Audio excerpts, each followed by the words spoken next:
You're listening to The World at 8 with Lynne Mozart.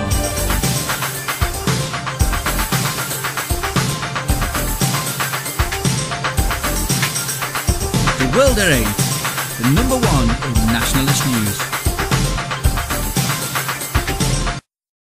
Firstly, before I read the news today, I must apologise for the mistake I made in the Wednesday thought. It was on the parentage of the poor little children killed by their father Mick Philpott. They were his and his wife's 6 children. The fatal blaze that tore through the house in Victory Road, Derby, was started by the trio in an effort to try and frame Philpott's former mistress, Lisa Willis, after she left the family home with her 5 children 3 months earlier, so Philpott and his wife could get those 5 children back and probably their extra child benefits. So apologies to my listeners, but not of course the Philpotts, who should hang. Off topic from the above, I had a lovely message from a gentleman who is partially sighted and relies on the World at 8 for his news. It's so good to know we're helping people like him not to feel so cut off from society and nationalism.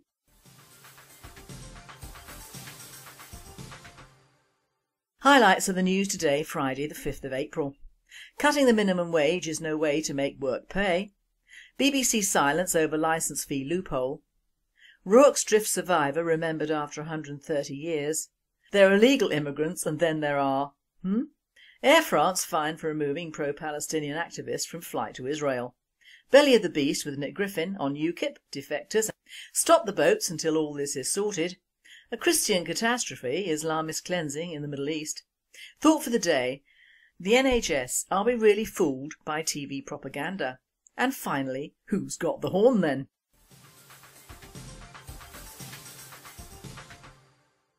UK news. Cutting the minimum wage is no way to make work pay.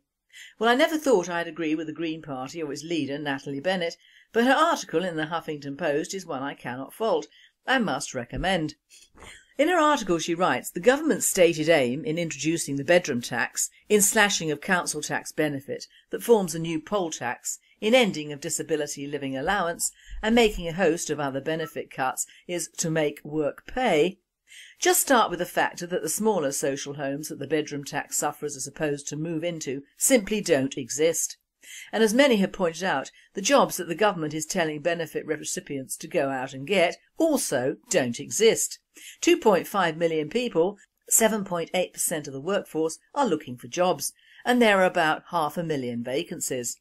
We do need to make work pay, but we need to do that by ensuring every job pays at least a living wage, is stable and secure, is a job that you can build a life on, a job you can pay the rent and bills on.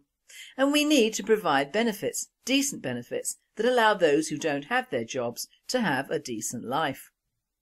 World at 8 says, one must remember that although this one piece may seem very good and sway many towards the Green cause, the Green Party and its policies would have us back in the dark ages, swamped with immigrants and inundated with left-wing socialist human rights claptrap faster than any of the failing so-called major parties.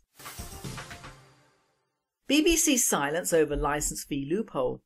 Larissa Brown of the Mail Online writes, the BBC is refusing to disclose how many people say they do not need a television licence because they're watching shows online, and goes to say more than 1 million households do not pay the £145.50 annual fee, according to the Times newspaper. The BBC fears it could lose even further revenue if the public knew the full scale of people legally, without a licence, watching TV through catch-up service such as the BBC's iPlayer and ITV's ITV Player. Some programmes are even being made available on iPlayer before they're broadcast. The BBC, in turning down a Freedom of Information request on the number of households claiming no TV licence was needed, claimed the information would be of use to those seeking to evade paying the licence fee. The Department for Culture, Media and Sport said that it might look at changing the scope of the licence fee when deciding the fee that will apply from March 2017. A Rorke's drift survivor remembered after 130 years. A soldier who survived the Battle of Rorke's Drift against 4,000 Zulus, only to be forgotten on its roll of honour, has finally been hailed as a war hero, thanks to a 130-year-old sketch. Private David Jenkins was amongst the 150 soldiers who fought in the heroic defence of the small South African missionary outpost in 1879. Such was the bravery shown by the heavily outnumbered troops that after the battle 11 Victoria Crosses were awarded.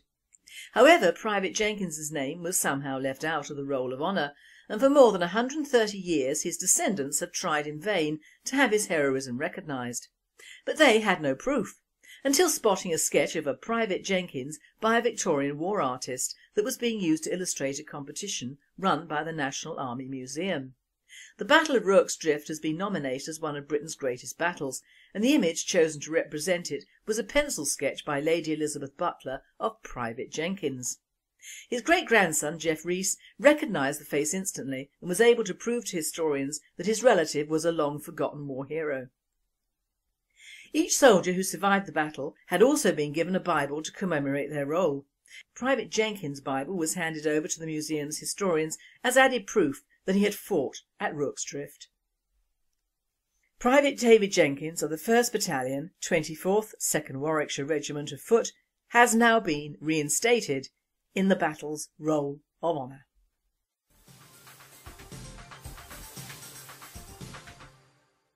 European news. There are legal immigrants and then there are... The Express claims a senior Eurocrat sparked outrage last night after calling for the phrase illegal immigrant to be banned from the European Union. But early research appears to show the only individual outraged is UKIP's Nigel Farage, and the only news source promoting his outrage is the Express. While Kuna, Kuwait News Agency, reports EU Home Affairs Commissioner Cecilia Malmstrom Thursday praised the Associated Press news agency for dropping the term illegal immigrant from its style book. The Express reports UKIP's Nigel Farage as saying, "Now the EU is even trying to change the language. It shows what we are dealing with here is a totalitarian mindset." World Date says, the UKIP promoting Express is no better than the language-changing Swedish socialist Malmstrom or the big business toady Farage. They all want to destroy our society and remake it in their own image. Air France fined for removing pro-Palestinian activists from flight to Israel. The incident happened at Nice airport in April 2012 as Horea Ancour boarded a flight from Nice to Tel Aviv to join other activists in the pro-Palestinian campaign dubbed Flytilla by the media. Ancour, who was placed on a no-fly list by Israeli authorities, claimed an Air France employee asked her whether she had an Israeli passport or was Jewish before she was escorted from the plane. Air France said her name was on a list of undesirables provided by Israeli authorities and in line with an international convention that allows airlines to refuse transport to passengers who it knew would not be accepted at point of entry. It asked her to disembark. A French court has found Air France guilty of discrimination for removing the pro-Palestinian activist from a flight to Israel because she was not Jewish. The court also ordered the airline to pay €13,000, equivalent to £11,000, $17,000 in fines and damages. Air France has said it would appeal. This presenter says, fine, does it mean I can sue the Egyptian authorities for removing me from a British transport line arriving off a KLM flight to Cairo 30 years ago for supposedly having a Jewish sounding name and holding me for some hours with 2 armed soldiers?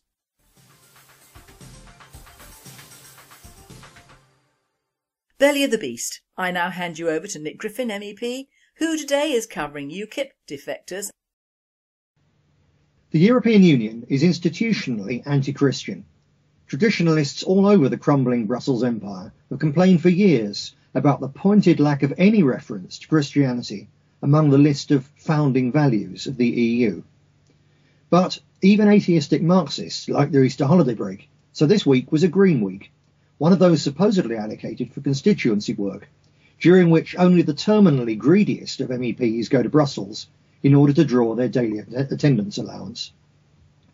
Most of them will have spent the Easter Green Week somewhere green and warm, although I did hear some last week talking about how they were looking forward to the last skiing holiday of the winter.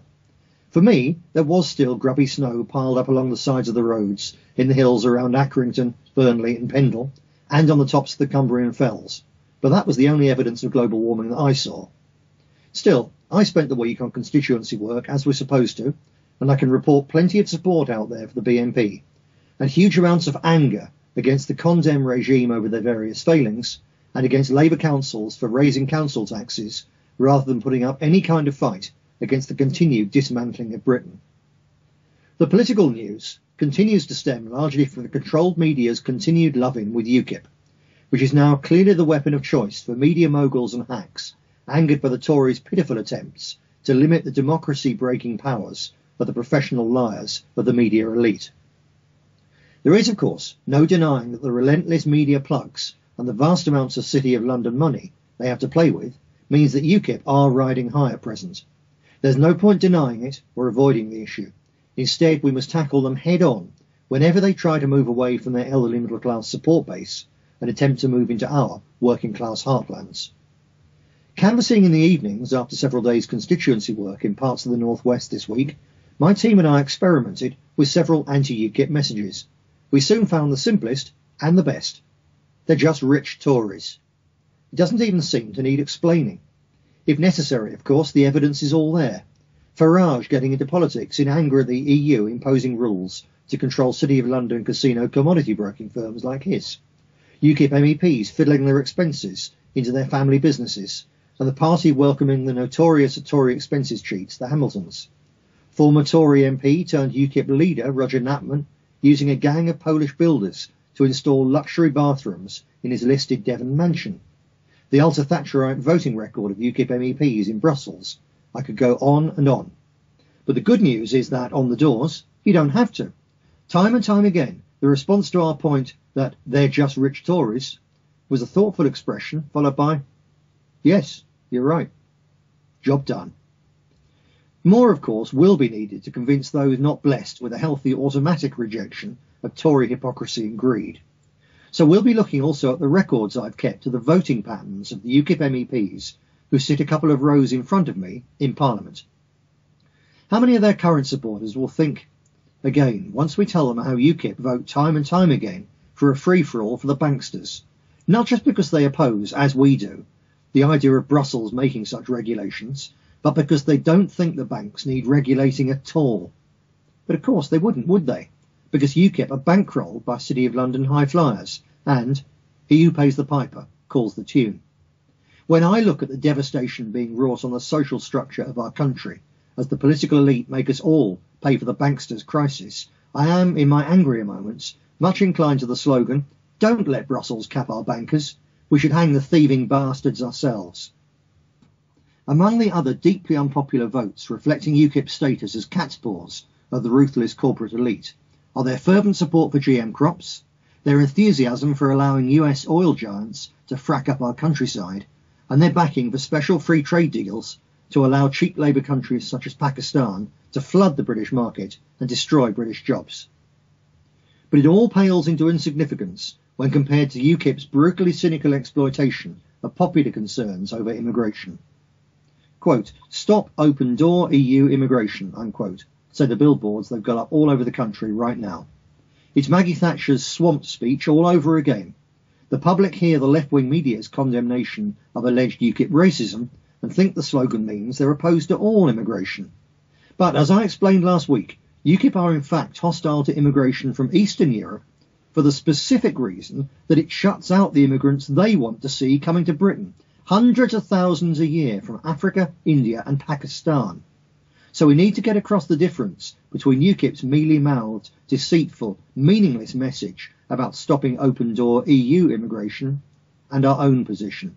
Britain's full-up, stop all immigration, full stop, and reverse the flow so that our children and grandchildren can live in peace and prosperity in a British Britain. I received a very good email from a third-year student at one of our oldest universities the other day. He explained that he'd always been a nationalist while he was a Conservative, and last year joined UKIP, believing that it was operating to a concealed nationalist agenda, or at the very least could be pushed to do so. Quote, I'm emailing you tonight, he said, to say how relieved I was today to hear your sensible, purist nationalist stance in regard to non-intervention in the Middle East, and in almost every other regard, and your realistic definition of what a nation should be and should therefore never tolerate. I've recently become a BNP Gold member, and I'm a UKIP defector. The local UKIP branch, by the way, probably still think I'm a member, an activist for UKIP. You're absolutely right about UKIP in due course collapsing and their supporters coming to the BNP, even past Conservatives, in fact especially past Conservatives, because they're far more traditionally minded than many first-time UKIP voters. This January, he goes on, I inquired to my local UKIP coordinator about the liberal nature of their immigration policies, calmly assuring myself that they probably were being liberal in this regard only until they get into office, after which I thought they'd become more hardline in protecting our nation. My personal investigation into UKIP as a UKIP member was motivated due to hearing you speak about UKIP back in January, especially the strong point pertaining to Enoch Powell and the contradictions with UKIP. As an enthusiastic Powellite, like many in UKIP and in the Conservative Party, I felt utterly betrayed when I was told implicitly that UKIP finds no fault with immigration at all on a genetic or ethnic level, and I realised that they honestly do think that 50,000 plus net variations is acceptable, even though they say the net variations will have work permit standards applied to them. Does that really help when it means by definition they're coming to take our jobs? So I sent for my British National Party info pack that night and then became a BNP member 2 months later, after my local UKIP coordinator demonstrated such a vile anti-white, anti-realist mentality, and after hearing all the pro-Zionist and thus anti-British trash who dominate UKIP, I hope and believe that you will indeed be getting UKIP defectors and Conservative defectors sooner than you might have thought. Just keep hitting them with the honest right hook, exposés as you are doing, and have local leaflets regarding such sent to light Tory areas, not just working class areas. Don't think middle class folk want to screw the poor and thus don't want to join the BNP.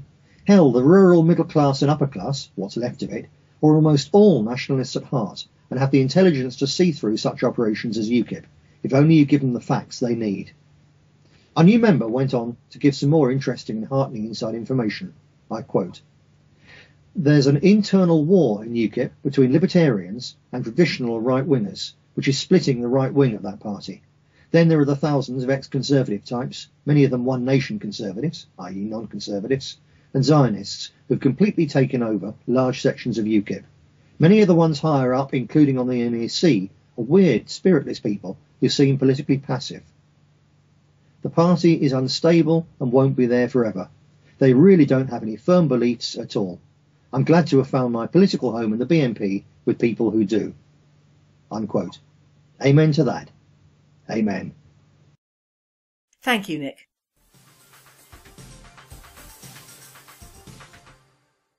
World news. Stop the boats until this is sorted. The Australian Herald's son's Andrew Bolt writes, "If Afghan men have a culture which leaves them more likely to rape, and our courts have a culture of being more lenient as a consequence, I suggest Australian women have an interest in stopping the boats until we get this sorted out." An Afghan refugee who argued cultural differences led him to rape a drunken girl has won an appeal against a 14-year jail term.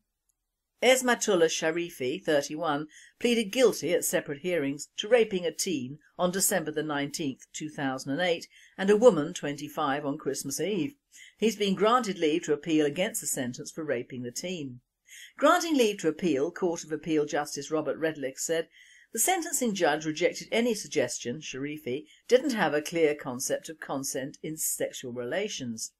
But he said the 18-year-old victim had found there were aspects of his conduct that were strange because Sharifi treated her like a willing participant. He noted that Sharifi, who came to Australia on a temporary protection visa in 2001, also drove her home. It proves, in my view, an adequate basis for most grounds of appeal that Sharifi wishes to pursue," the judge said. But in his sentencing remarks, Judge Mark Dean said Sharifi had gone hunting for vulnerable drunken women to rape. I wonder how those two women feel about the failure to stop the boats and enforce our own cultural norms. World Date reported on a similar story in January where Judge Michael Stokes of Nottingham Crown Court spared an 18-year-old Adil Rashid from a prison sentence because he was naive and immature in sexual matters. What is it with the English-speaking judges? Are they bereft of all sanity and common sense? They have all forgotten the victims' rights and go overboard to ensure the human rights of criminals, in particular Islamic criminals. What these judges fail to understand is that however lenient they may be, they are still kafar as far as any Muslim is concerned, and if at any time in the future these men think they will be spared what might come, they are very, very wrong. A Christian catastrophe, Islamist cleansing in Middle East. Ralph Peters writes in the New York Post opposing editorial, Islamist terrorists and fanatics are methodically exterminating the 2,000-year-old Christian civilization of the Middle East through oppression, threats, appropriations and deadly violence. Our media ignore the intensifying savagery against Christians in Muslim Brotherhood-controlled Egypt.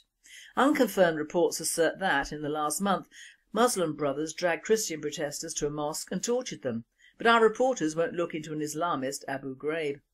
For a century and a half, the varied strands of Middle East Christianity have faced increasingly fierce pogroms, and for the Armenians, outright genocide.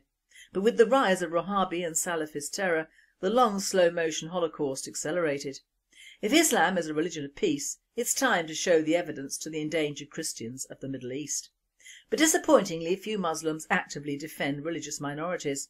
It's not unlike Nazi Germany, where most Germans didn't want to murder Jews, but were complicit through their silence.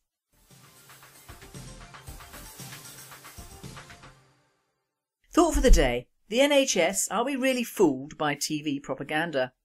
Are the great British public really fooled by certain TV reports and research programmes?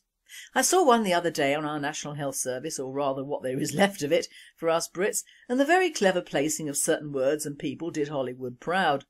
I did think, for instance, and a very short one at that at last there would be some honesty about some of the facts and figures that have affected our NHS for the last 30-odd years. But no. The facts that were relayed to the GBP were not any of the following. It did not address huge intakes of foreign, often none fully trained nursing staff from abroad. It did not address doctors likewise needing translators in the operating theatres. It did not address Muslim staff and patients being given more consideration for their faith and culture than our own people. It did not address massive increase in immigrant births in NHS hospitals, straining what resources we have left. It did not address diseases long ago eradicated from the UK on the return. It did not address personnel and services strained by disabled, both physically and mentally, from intermarriages of certain ethnic minorities. It did not address many of our own hospitals being in ethnic community areas with the resulting third world attitude. It did not address more money goes to foreign aid than goes into our health service. It did not address immigrants within the last few years encouraged to head the queues in hospitals and surgeries, indeed medical refugees deemed more important than our elderly. It did not address huge amounts of money spent for food which is ruined and lost by kitchen staff. The wastage in NHS hospitals is enormous. It did not address the so-called cleaners, usually from the third world. They don't clean. It's down to visitors and staff to wash their hands, which is silly when all the germs come from either the kitchen or the dirty wards. It did not address the authorities have done away with matrons or anyone with any real medical knowledge or power apart from the doctors or surgeons on the wards. It did not address that it is common to see whole gaggles of ethnic nurses just chatting away in their own language whilst patients need attention. Many of these imported medical workers have no idea of our culture, language or needs in hospitals, and any supervision is classed as racist. I'm sure I could go on, but I won't. What did this programme actually say to us, the public? What were the reasons given for poor care, neglect and sometimes cruelty in our medical establishments? The two main reasons given for the lapses over the past years were an increase in the elderly in this country, all white of course, new staff and old methodology in the workplace. Now when you've recovered from this blast of apparent common sense and politically correct crap, the message was in the film itself. When they showed discreetly fuzzy pictures of a ward during the day, all the staff were of one ethnic variety or another. However, when they showed a training nurse situation, the patient was of course a crumbling Brit. They showed two white young female nurses and one white male nurse. All very Enid Blyton. The programme centred on the Alexandra Hospital in Redditch, which in the past had a very bad record. One of their patients had been a nurse in the days when nursing was a calling and a profession, hard work and hard training, but those nurses were the done deal. This poor lady at 86 had to go into this hospital as she had had a fall. She was dealt with badly, left in her own faeces, ignored, never bathed, and when a relation questioned this, she was told the nurses had no time. Her daughter said these nurses worked 8-hour shifts and did nothing much more than chatter amongst themselves. Of course, the ethnicity of these people was not given or even hinted at. 12 weeks later this old lady died. One of her relations had tried to get her out and was refused. Much like the case of my mother, who although in a private wing was still subjected to bad care, and I had to get a St John's ambulance vehicle and driver privately to move her out as the hospital concerned would not do it. She had been tied to her bed and heavily sedated. She lived 5 more years. Our NHS used to be the envy of the world, and quite right. Although a Labour baby, this along with the useful needed unions was a step in the right direction, and one which was needed after the last war. But our NHS is no longer ours. You may think I blame immigration and immigrants for everything, but I don't. But I do blame them and greedy corporations and pharmaceutical firms and employment agencies for the downturn in what was supposed to be a free service to those who couldn't afford high medical fees either from GPs or hospitals. This service was for our poor, elderly, disabled and needy. It was not for people flying into this country to have stupid and unnecessary operations. It was not for peoples from the sub-Saharan continent to receive free treatment for AIDS and HIV, costing thousands of pounds per person for perpetuity. It was not to bring into the world entire generations of races of people who were not English or British, with all their ensuing complications and time.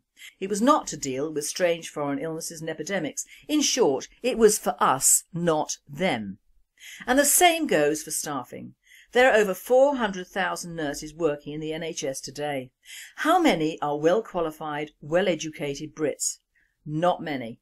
Our own doctors cannot find work within this institution, and yet we import doctors from abroad quite happily and retrain them, and in the cases of just letting them in without the English language, we supply, on your taxes, interpreters for them to do sign languages to the patients concerned. And this service costs millions of pounds. In 1948 our NHS was brought into being. A record level of people use the NHS now. There are 2,000 less nurses in the last 2 years. 6 out of 10 staff wouldn't like their relatives in the hospitals in which they work. The culture of compassion and the happiness revolution apply to elderly patients, supposedly. But the biggest mistake is the culture of diversity, which is bringing down what was one of our best institutions. Of course, the whole mishmash is put down to our increasingly growing elderly population, which is the reason always given to bring in yet more immigrants to apparently look after them. But they aren't, are they? That is not what they do. For every one ethnic persona who provides good and constant service, there are many who do not, and who milk the system at the same time. One of the closing pictures of this programme was a circle of very old people sitting around with a carefully chosen mix of white and ethnic nurses holding a large sheet with a hole in it and all trying to get a ball through the hole. If I ever get to that stage, somebody please shoot me. On a happier note, if Sir David Nicholson was sitting there and the ball had to hit him, that would be a better game plan. The truth is that 14 NHS trusts have high mortality rates. That is why they blame it on the elderly. They die, don't they? Despite being ignored, bathed in their own filth, starved and laughed at, they still survive a few weeks or months. But the one thing the reporter didn't comment on was how much these poor old dears cost the NHS. I bet not nearly as much as the new immigrant mothers and the immigrant sick cost us, and they have never paid a penny into a service which successive governments have encouraged them to use without any conscience at all. My message to the NHS is stop being so politically correct. Start employing our own. Bring back matrons and stop this backbiting workplace policy that prevents whistleblowers. Send back foreign medical staff who do not perform satisfactorily. Encourage more hospice care for the dying elderly. They shouldn't die in a ward. And open good mental homes again for long-term mental illness patients. Take some medical agencies and care home ownership back into the state where they can be monitored. Those private homes left should be British owned for British people and monitored separately and thoroughly. What is needed in the NHS is discipline and get rid of the money men. We also need to stop thinking that because we have an ethnic workforce we should be grateful and do nothing when things go wrong for fear of being accused of racism, because according to our TV there are no ethnic workers in the NHS at all, and they must be right, mustn't they? And this leaflet I have in my hand from the Surrey NHS Patient Transport Guide, showing a large black man wheeling an old black lady into an ambulance, isn't really showing that at all, is it? And finally, Someone's got the horn. Forget African poachers. We've imported our own greedy, selfish idiots into the UK, as it has been reported on Sky News that rhinos in our UK parks could be targeted for their much prized horns. These horns are supposed to increase the size or whatever of little southeastern Asian willies, and if you believe a magnificent animal should die for that, you're sillier than I already thought you are. Park officials have called on volunteers to help beef up security, whilst the police, no less, have stepped up security at 2 wildlife parks in South East England in response to a plot to hunt rhinos. The parks in Kent, Port Lympne and Howletts have also called for volunteers to help them carry out 24-hour patrols. There are 20 black rhinos at the parks out of just 45 in the whole of Europe. There was an anonymous information through Crime Stoppers saying there was a possible attack on rhinos, said PC Michael Laidlow, Wildlife Crime Officer for Kent Police. We've spoken to all the owners of rhinos in the South East and they're taking measures to combat it. All our wildlife officers are aware of the information and we're taking steps to increase patrols in the area. Rhino horn is worth £65,000 a kilogram, which makes it more valuable than cocaine, heroin and gold. Bob O'Connor, Managing Director of Howletts and Port Lympne, said, "What we're worried about is criminals taking it to the next level. We've upped our nighttime patrols, we've doubled that straight away with our keepers who live on the site. We have to take this as a credible threat." This presenter says that, "And now these criminals know the actual place, what steps are being taken plus the price, they'll move in. Talk about chatter costs lives. I'm surprised the sodding police haven't tweeted it." Especially since last year when 2 men were jailed after a previously failed attempt to steal a rhino head from a museum in Norwich. Of the gang of 4, 3 of whom were ethnics, one Nihad Mahmood, 21, Iraqi, no fixed address, and Patrick Keeley, whose defence was his family were threatened by the other 3 after the aborted attempt earlier that year to steal the head, which was dismissed by the politically correct judge, were jailed for 2 years. The other 2 remain at large and are probably going down south as we speak. You've been listening to The World at 8. I am Lynne Mozar, and I and the team at World at 8 and Radio Britain wish you all a very happy and a very safe weekend.